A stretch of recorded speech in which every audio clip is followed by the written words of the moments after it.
आदिशक्ती तुळजाभवानी, उभ्या महाराष्ट्राचा आराध्य दैवत छत्रपती शिवाजी महाराज, मराठी स्वाभिमानावर हिंदुत्वाची फुंकर घालून त्याला धगधगता निखारा बनवणारे हिंदू हृदय सम्राट शिवसेना प्रमुख बाळासाहेब ठाकरे यांच्या पवित्र स्मृतींना अभिवादन करतो. माननीय पक्षप्रमुख उद्धवसाहेब ठाकरे यांना मानाचा मुजरा करतो आणि आदरणीय हिंदू हृदय सम्राटांनी महाराजांचा झेंडा विश्वासाने ज्यांच्या हातात दिला तो महाराजांचा भगवा अंगा खांद्यावर अभिमानाने मिरवणार आहे आणि दिमाखाने तो फडकवणाऱ्या तुम्हा सर्व तमाम शिवसैनिकांना जय महाराष्ट्र. पाखरं जेव्हा आभाळात संचार करतात तेव्हा वाटा पाहत नाही. प्रत्येकाला आपला मार्ग अंतःकरणाच्या प्रेरणेने स्वतः शोधून काढावा लागतो आणि या अंतःकरणाच्या प्रेरणेचा ऊर्जास्त्रोत असतो आत्मविश्वास. आणि या आत्मविश्वासाला जेव्हा उधाण आलेलं असतं ते वय असतं तरुणाईचं, ते वय असतं तारुण्याचं. आणि मराठी तरुणांच्या मनगटातली ताकद, उरातली हिंमत आणि डोळ्यातली स्वप्न म्हणजे हिंदू हृदय सम्राटांनी स्थापन केलं पक्ष नव्हे 4 अक्षरी मंत्र शिवसेना. या शिवसेनेच्या 48व्या वर्धापन दिनाच्या तुम्हा सर्वांना शुभेच्छा देतो. जी 16वी लोकसभेची निवडणूक झाली, या लोकसभेच्या निवडणुकीचं परीक्षण करताना, त्याच्या पराभवांची कारण मीमांसा करताना तुम्ही सगळ्यांनी बऱ्याच दूरचित्रवाणीवरच्या चर्चांमधून ऐकलं असेल, अनेक चिंतन शिबिरांमधल्या बातम्या तुम्ही वाचल्या असतील. प्रत्येकानं आपली पराभवाचं कारण देताना सांगितलं देशात मोदींची लाट होती, देशात मोदींची लाट होती. हे प्रत्येकाचं पराभवाचं कारण त्यांच्या परीने ते पुढे करण्याचा प्रयत्न करतात. पण जेव्हा या गोष्टीचं, या परिस्थितीचं, या परिवर्तनाचं आपण विश्लेषण करण्याचा विचार करतो तेव्हा त्यातल्या काही ठळक गोष्टी आहेत त्या मी तुमच्यासमोर नमूद करू इच्छितो. एक महत्वाची गोष्ट म्हणजे आदरणीय पंतप्रधान नरेंद्रजी मोदी यांनी घेतलेले परिश्रम, याविषयी प्रश्नचिन्हच नाही, याविषयी कुठलाही वाद नाही.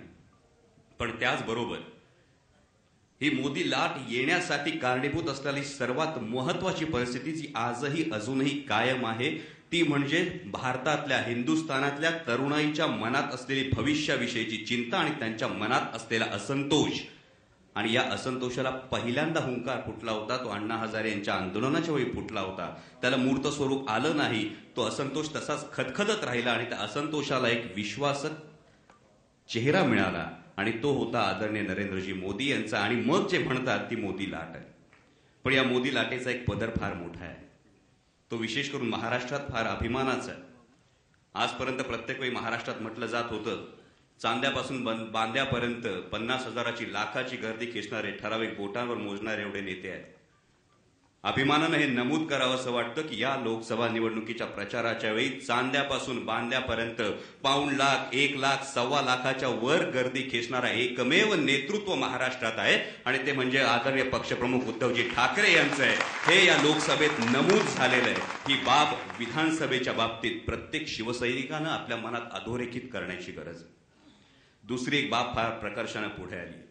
प्रचाराच्या वेळी, कार्यक्रमांच्या वेळी इतर पक्षांच्या जेव्हा नेत्यांची होर्डिंग्स लागतात, फ्लेक्स लागतात, तेव्हा प्रत्येक नेत्याच्या आधी बऱ्याच वेळा लिहिलेलं असतं या भागाचे तरुण तडफदार नेते. नेत्याचं वय असतं 50 वर्ष. 22 वर्षाचा पोरगा विंगेत उभा राहतो आणि विचार करतो आपला नंबर कधी लागणार, बापच अजून तिथं बसलाय. आणि ही परिस्थिती शिवसेनेत नाही. शिवसेनेत तरुणांचं प्रतिनिधित्व करणारा, तरुणांच्या आशा अपेक्षा जाणणारा, त्यांची भाषा बोलू शकणारा, त्या भाषेत प्रत्युत्तर देऊ शकणारा नेता आहे आणि ते म्हणजे युवा सेना प्रमुख आदित्यजी ठाकरे. शिबिराला मार्गदर्शन करावं एवढा वकूब नाही, पण आदरणीय उद्धवजी ठाकरे यांचे खरोखर मनापासून आभार मानतो की माझ्यासारख्या सर्वसामान्य शिवसैनिकाला तुमच्याशी हितगुज करण्याची संधी दिली. आणि हा विषय, आवाज कुणाचा, युवकांचा, हा आणल्याबद्दल विशेष आभार अशासाठी मानतो की महाराष्ट्रात 18 ते 35 वयोगटातल्या मतदारांची टक्केवारी जर पाहिली तर ही 46% मतवारी आहे.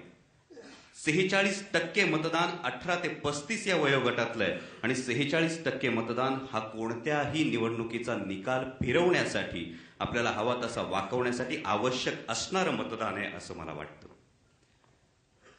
पण या हिंदुस्थानाला, महाराष्ट्राच्या मातीला कायम एक शाप आहे. त्या शापाचा आपण विचार कायम केला पाहिजे.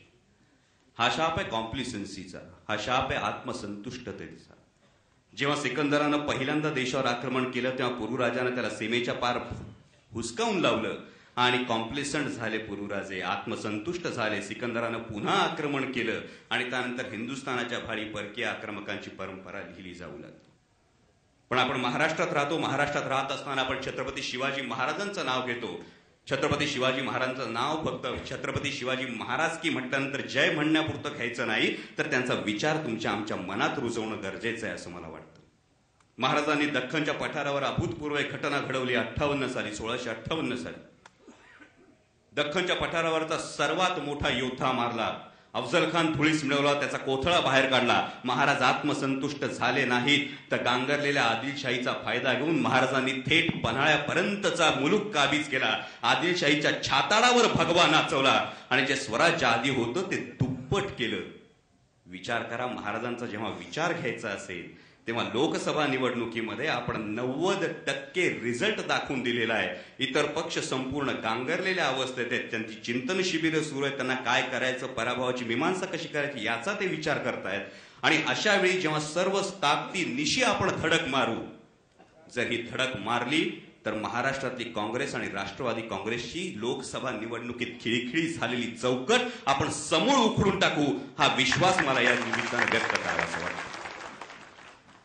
जेव्हा आपण युवकांविषयी बोलतो तेव्हा युवकांपुढे जाताना युवकांच्या समस्या लक्षात घेणं गरजेचं आहे. फक्त समस्या मांडून थांबून चालणार नाही. या समस्यांवरच्या उपाययोजना देणं सुद्धा तितकंच गरजेचं आहे. कारण 46% या युवकांनी आता ठरवायचंय की आपल्याला कशा प्रकारच्या राज्यात राहायचंय. जर बापाचं नाव सांगताना लाज वाटत नाही तर राज्याचं नाव सांगताना सुद्धा लाज वाटू नये अशी परिस्थिती तुम्हाला आम्हाला या महाराष्ट्रात निर्माण करायची. जेव्हा युवकांपुढच्या समस्यांचा आपण विचार करतो तेव्हा सगळ्यात मोठी समस्या आहे ते शिक्षणाची समस्या. जसं मगाशी शिंदे साहेबांनी सांगितलं त्याप्रमाणे शैक्षणिक धोरणामध्ये आमूलाग्र बदल करण्याची आवश्यकता आलेली. मूळ भारतीय संस्कृती शिक्षणाची जी उद्दिष्ट होती ते म्हणजे व्यक्तिमत्वाचा विकास, ती होती आत्म्याची उन्नती, ती बाजूला पडून शिक्षणाचं उद्दिष्ट हे केवळ प्रमाणपत्रांची, सर्टिफिकेटची रद्दी जमा करणं असं काहीच्या पद्धतीत बदलले. हे कुठले तरी बदलायला हवं आणि कौशल्याधारित रोजगार निर्माण करणारी शिक्षण पद्धती या महाराष्ट्रात अस्तित्वात यायला हवी. दुसरा एक महत्वाचा प्रश्न आहे, कुठल्याही प्रदेशाचा जो विकास असतो तो मुख्यत्वे 2 क्षेत्रांवर अवलंबून असतो. एक शेती आणि दुसरं उद्योग. महाराष्ट्राविषयी बोलताना आपण कायम म्हणतो की महाराष्ट्र हा कृषीप्रधान राज्य आहे. पण आजची परिस्थिती पाहिली तर आतापर्यंत आम्ही महाराष्ट्र दिनाच्या दिवशी मोठमोठ्याने गात होतो, दिल्लीचेही तख्त राखितो महाराष्ट्र माझा. आजची परिस्थिती आहे, दिल्लीच्या तालावर नाचतो लाचार महाराष्ट्र माझा, अशी परिस्थिती निर्माण झालेली.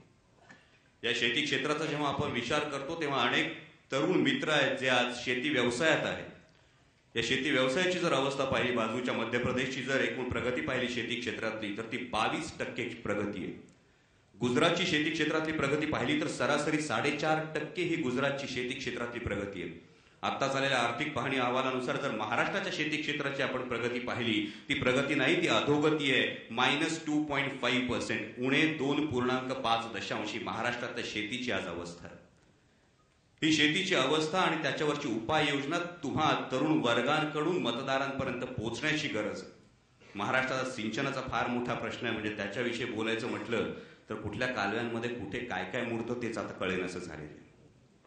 पण या सिंचनाच्या प्रश्नावर काहीतरी ठोस उपाययोजना, प्रत्येक मतदारसंघातल्या सिंचनाच्या विषयी असलेला एक उपक्रम, त्या दृष्टीने करता येऊ शकणाऱ्या उपाययोजना मतदारांपर्यंत पोहोचणं गरजेचं आहे. जेव्हा विजेचा आपण प्रश्न करतो, गेल्या 2 निवडणुकांमध्ये भारनियमनमुक्त महाराष्ट्राच्या अनेक वेळा घोषणा झाल्या होत्या. पण आज जेव्हा ग्रामीण भागात जाऊन पाहिलं तर महाराष्ट्राच्या ग्रामीण भागामध्ये शेतकऱ्यांना जेमतेम 4 तास 6 तास अशी वीज उपलब्ध आहे. शेताला पाणी देणार कधी, तो बाबा झोपणार कधी आणि पिकं येणार कधी. जेव्हा या शेती क्षेत्राचा पुढचा विचार करतो त्याची पीक विमा योजना आता आणण्यात आलेली. या पीक विमा योजनेतली कलमं तुम्हाला मतदारांपर्यंत पोहोचवता आली तर जरूर पोहोचवण्याचा प्रयत्न करा. कारण नैसर्गिक आपत्तीनंतर पिकांचं जे नुकसान होतं, पण नुकसान भरपाईच्या वेळी या पीक विमा योजनेमध्ये अनेक कलमं अशी आहेत की त्या कलमांमुळे पिकांची उत्पन्नाची जी भरपाई आहे ती कधीच मिळत नाही. उत्पन्नाधारित नुकसान भरपाई येणं गरजेचं आहे, उत्पादनाधारित नुकसान भरपाई येणं गरजेचं नाही. हे मतदारांपर्यंत पोहोचवण्याची गरज आहे. पुढची गोष्ट आहे ते उद्योग क्षेत्राची. अनेक उद्योग महाराष्ट्रातून आता पळ काढतायत. उद्योग क्षेत्राची पिछेहाट जर पाहिली तर आता झालेल्या आर्थिक पाहणी अहवालामध्ये 3.1 वरून 2.7 अशी 0.4% घसरण ही उद्योग क्षेत्रात झालेली आहे. नवीन कुठलाही उद्योग आलेला नाही. लघु उद्योगांचं कंबरड मोडलेलं आहे, कुटीर उद्योगांचं कंबरड मोडलेलं आहे. ही उद्योग क्षेत्र विकसित होण्यासाठी पायाभूत सुविधांचा अंतर्भाव स्थानिक पातळीवर होणं गरजेचं आहे. आणि त्याचबरोबर फक्त शहरांमध्ये या उद्योगांचा फुगवटा येऊन शहरांमध्ये जे प्रश्न निर्माण होतात यासाठी या उद्योगधंद्यांचं विकेंद्रीकरण होणं गरजेचं आहे. जर उद्योगाचं विकेंद्रीकरण केलं, डिसेंट्रलायझेशन केलं, तर या डिसेंट्रलायझेशन नंतर महाराष्ट्राच्या ग्रामीण भागात सुद्धा रोजगार उपलब्ध होईल. आणि तो रोजगार जर उपलब्ध झाला तर आपली नाती आणि आपली माती सोडून शहराची वाट तरुण वर्गाला धरतावी लागणार नाही. पुढची महत्वाची गोष्ट रोजगार निर्मितीची. मग एकनाथ शिंदे साहेबांनी सांगितलं, महाराष्ट्राच्या संपूर्ण राजकारणामध्ये सगळ्या प्रमुख पक्षांमध्ये केवळ आदरणीय उद्धवसाहेब ठाकरे यांनी गड किल्ले ही आमची राष्ट्रीय संपत्ती आहे, तिचं जतन आणि संवर्धन झालं पाहिजे ही भूमिका मांडली. त्याबद्दल त्यांचा विशेष अभिमान वाटतो. पण या गड किल्ल्यांचं संवर्धन का झालं पाहिजे हेही तुम्ही सर्वसामान्य मतदारांपर्यंत पोहोचवणं गरजेचं आहे. यातून 4 उद्दिष्ट उपलब्ध होऊ शकतात, 4 उद्दिष्ट साधली जाऊ शकतात. पहिलं उद्दिष्ट म्हणजे छत्रपती शिवाजी महाराजांच्या गौरवशाली इतिहासाच्या प्रेरणेचं जतन. दुसरं फार मोठं वैशिष्ट्य म्हणजे पर्यटनाला मिळणारी चालना.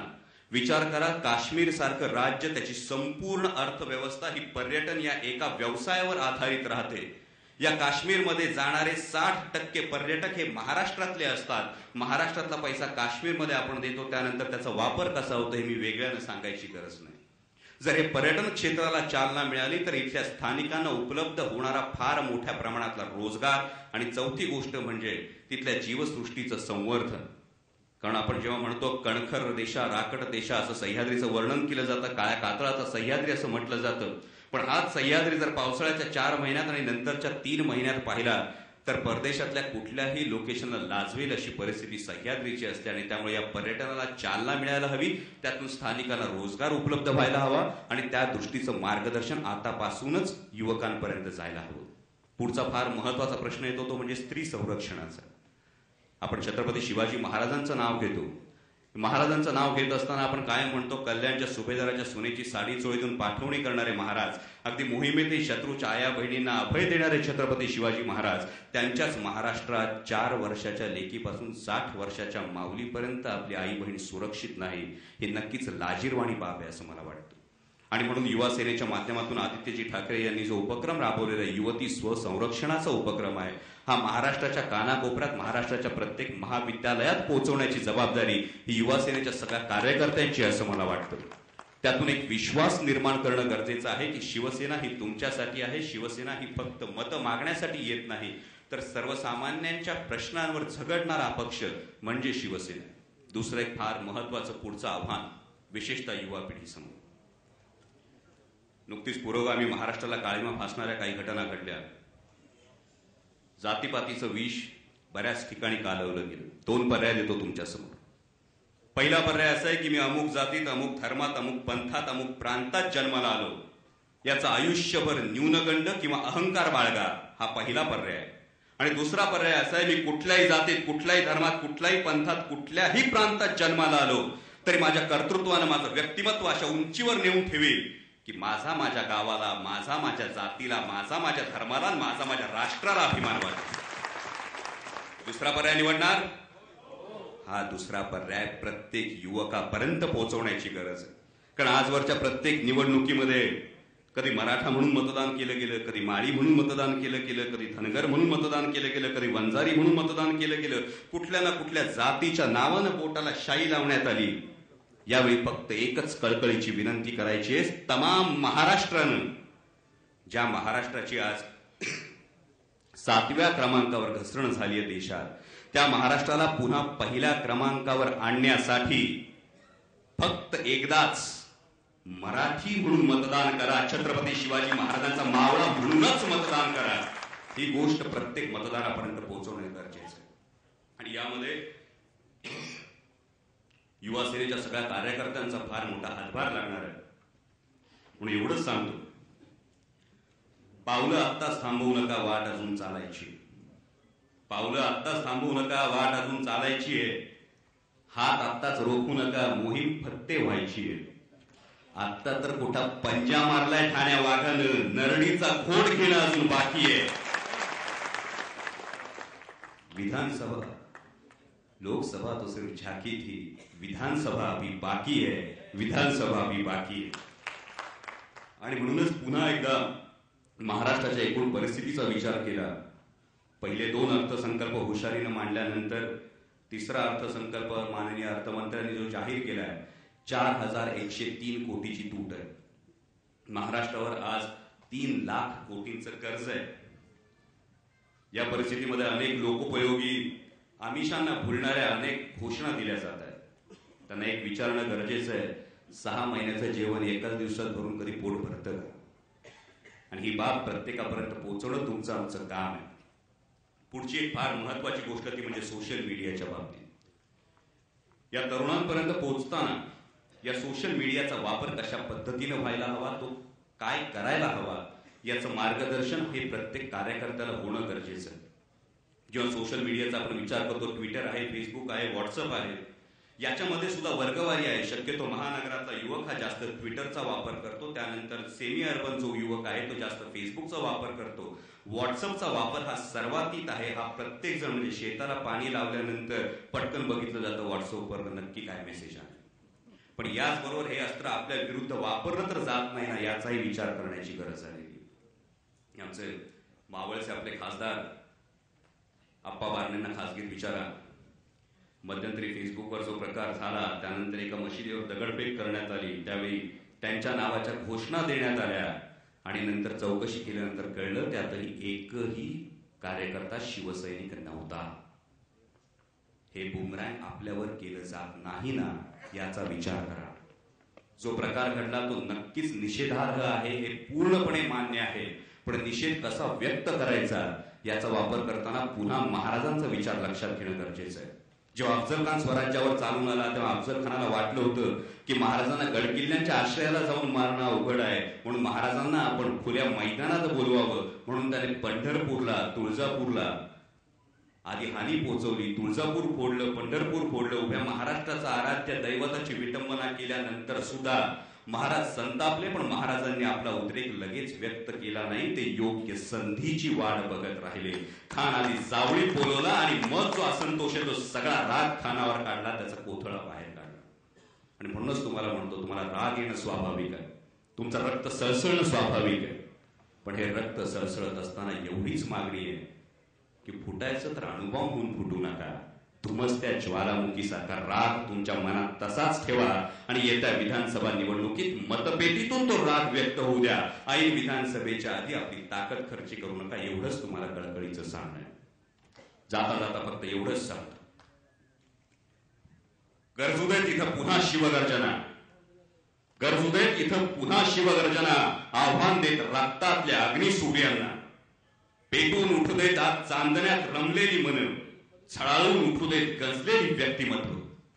घ्या शपथ स्मरून शिवछत्रपतींना, घ्या शपथ स्मरून शिवछत्रपतींना, त्या वचन आदरणीय हिंदू हृदय सम्राटांना.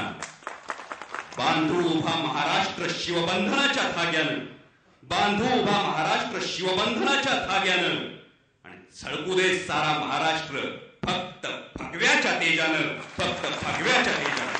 जय हिंद, जय भारत.